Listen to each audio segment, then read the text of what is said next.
Assalamualaikum warahmatullahi wabarakatuh. Nama saya Taufan Syaril Arif, NPM 0735161110. Di sini saya akan menjelaskan tugas ujian tengah semester saya, yaitu mata kuliah komputer dan masyarakat. 1. Sejarah perkembangan komputer. Komputer pada generasi pertama, yaitu pada tahun 1946 sampai dengan 1959. Pada generasi ini, komputer menggunakan media tabung sebagai komponen dasarnya, yaitu disebut dengan tabung vakum. Sendiri merupakan sebuah material yang sangat cepat mengantarkan panas sehingga ini dinilai kurang efektif jika digunakan pada masa sekarang. Yang kedua, komputer generasi kedua itu pada tahun 1959 sampai dengan 1969.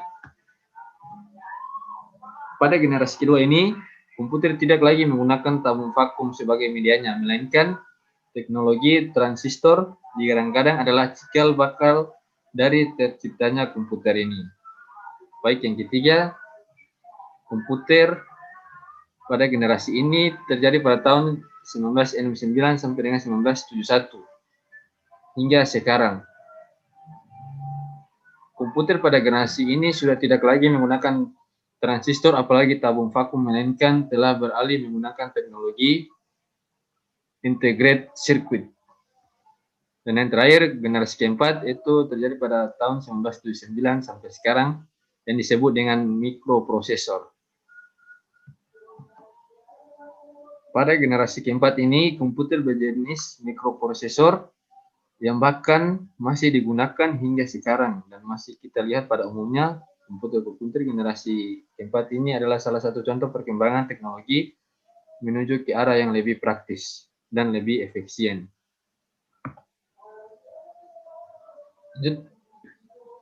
Yang kedua, penerapan komputer di lingkungan masyarakat.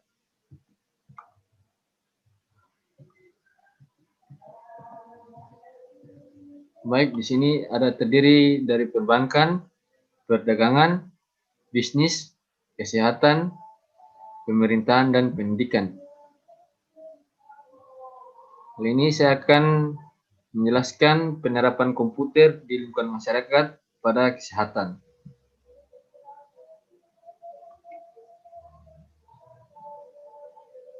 Satu, bidang administrasi.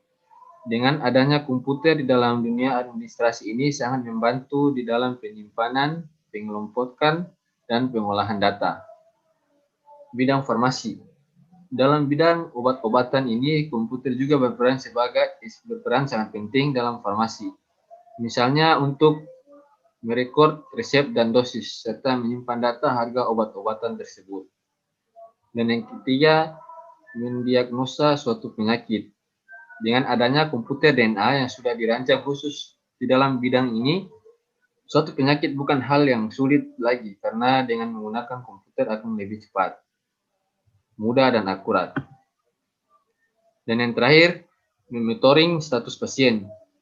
Pasien yang sudah pernah datang atau baru pertama kali berobat akan dengan mudah dilacak. Data-data personal pasien juga dengan mudah dapat dilihat. Lanjut, internet.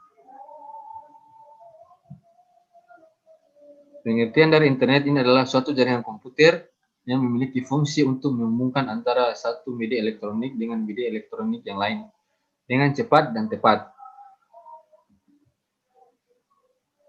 Dan yang kedua, manfaat dari internet yaitu pertama, sumber beragam wawasan ilmu dan pengetahuan, mempermudah proses pelaksanaan sistem akademik, menghemat biaya dan waktu, menjaga keamanan warga negara, sangat efektif, mensukseskan bisnis atau usaha, memperluas ruang pertemanan, serta media hiburan pada semua kalangan. Jenis-jenis jaringan internet. Sini yang pertama adalah LAN, Local Area Network, adalah jenis jaringan komputer yang hanya mencakup pada wilayah terkecil. Yang kedua ada MAN, adalah suatu jaringan dalam suatu kota dengan mentransfer data berkecepatan tinggi yang menghubungkan berbagai lokasi seperti kampus, perkantoran, pemerintahan, dan lain-lain. Dan yang terakhir adalah WAN.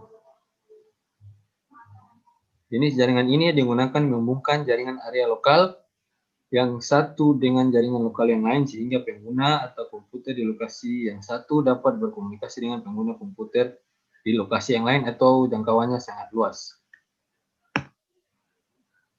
Dan yang terakhir adalah masyarakat informasi. Istilah masyarakat informasi sering dipakai untuk mendeskripsikan sebuah masyarakat dan sebuah ekonomi yang menggunakan sarana teknologi informasi dengan intensitas tinggi dalam kehidupan sehari-hari. Masyarakat tersebut menggunakan teknologi yang sama atau kompatibel untuk berbagai kegiatan pribadi, kegiatan sosial, kegiatan pendidikan, bisnis, bahkan untuk mengisi waktu kosong atau waktu luang.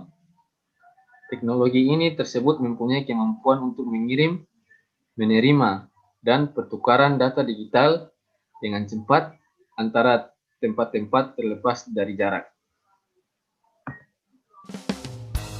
Baik, itu saja yang mungkin saya dapat sampaikan. Wabillahi taufiq wal hidayah. Wassalamualaikum warahmatullahi wabarakatuh.